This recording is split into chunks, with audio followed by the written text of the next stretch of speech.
Let's start with opening arguments. We have Dan Welsh. You're accusing Aiden of fraudulent documents in a journal, and you're also accusing Aiden of defamation. Go ahead and begin your case.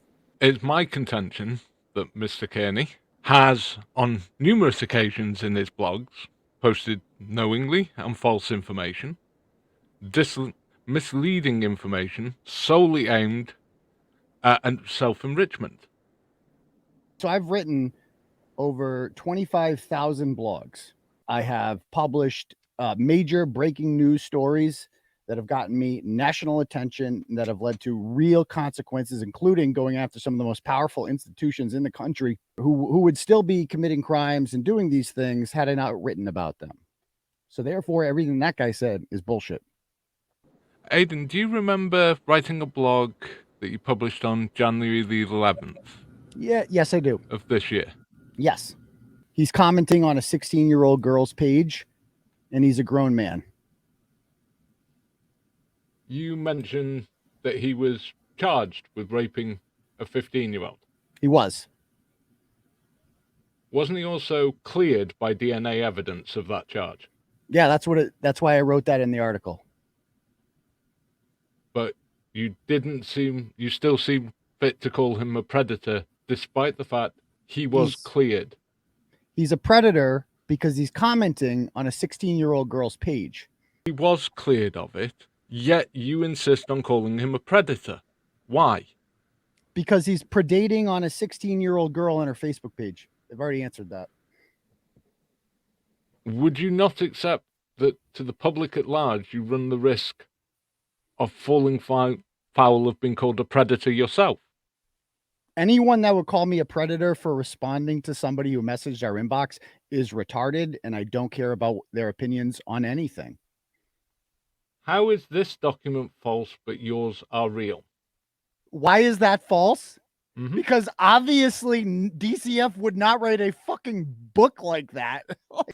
Do you expect this court to believe that over 20 years ago, you saw some sort of DCF communication with someone you know, and that you remember what that document looks like so well that it looks strikingly similar to this document? Yes. Thank you. Okay, that is all. Are you alleging that the DCF documents that I published on my blog and that I represented as legitimate documents about Kate Peters' parenting, are you alleging that those documents are fake? Yes, some of them are. So, would you agree that if I did publish false documents about Kate that damaged her reputation, that she would have grounds to sue me for libel? Not being a legal expert, that taken into context, I would say yes. Are you aware of any lawsuits that Kate has filed against me for libel since I've published that DCF document? Not that I'm aware of. So why then, if somebody was libeled so blatantly and so heinously in such damage to another person's reputation, which would be so easily provable on their part, why would that person not sue for libel? I would guess financial grounds. So you're saying it's your belief that Kate Peters would be nowhere near enough to sue someone for libel. Are you aware that Kate Peters has represented herself in court several times pro se? Yes, and not done a very good job of it. You don't think Kate did a good job on Monday? Good God, no. I think anyone that represents themselves pro se is an idiot. Okay, so you believe that Kate, it is your contention that Kate would have sued me for libel had she been able to afford it? Not knowing Kate's mindset, but if you're asking what my opinion is, I would say most likely she would if she could afford it. Okay. Are you aware that Kate Peters raised nearly, might have been over $60,000 recently for legal fees? Yes. So would you agree then that Catherine Peter has the ability to raise large amounts of money using her following to raise money for legal fees? In certain circumstances, yes. Do you have any examples of me saying that these children were sexually abused? Yes, you've said it on your blog, can- on your live chats. Can you show me where I've ever said that? It's really unfortunate. It's really sad to read about. Actually, the children were touching each other. The children were touching each other, Adrian? Yeah, where does that say sexual? Children can touch each other, right? Oh, Adrian, come on. Disingenuous.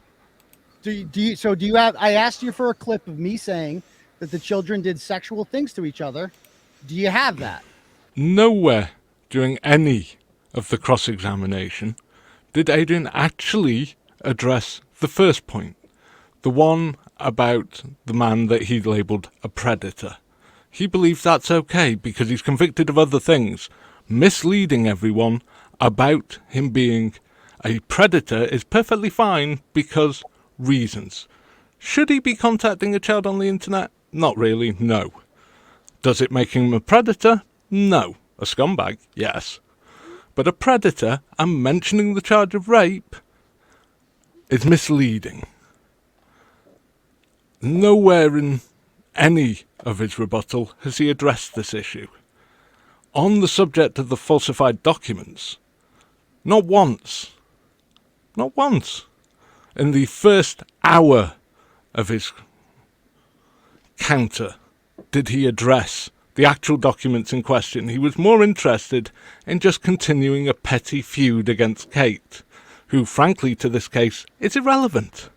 The vast majority of people watching right now would agree with my opinion that it is bizarre and inappropriate for a 15-year-old girl to be friend requested by a grown man who has exhibited predatory behavior in the past, to then for that grown man to then friend request that 15-year-old girl and then comment under images of her smoking marijuana and like pictures of her in which she is posed provocatively.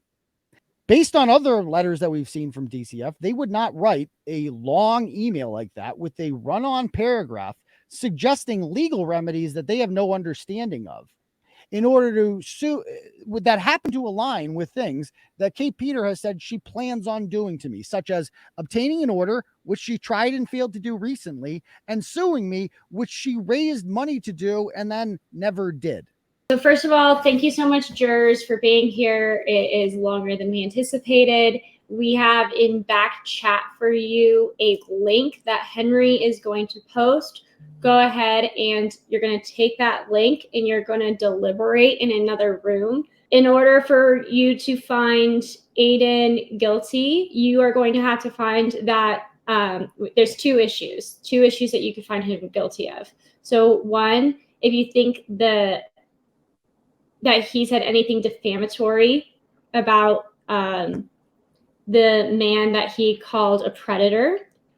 And then the second issue that you have to worry about is whether or not those CPS documents are real. For the first count of defamation, we found that he was not guilty for defamation of using the word predator towards the individual. And for the second count, we also found not guilty for falsifying paperwork and documents.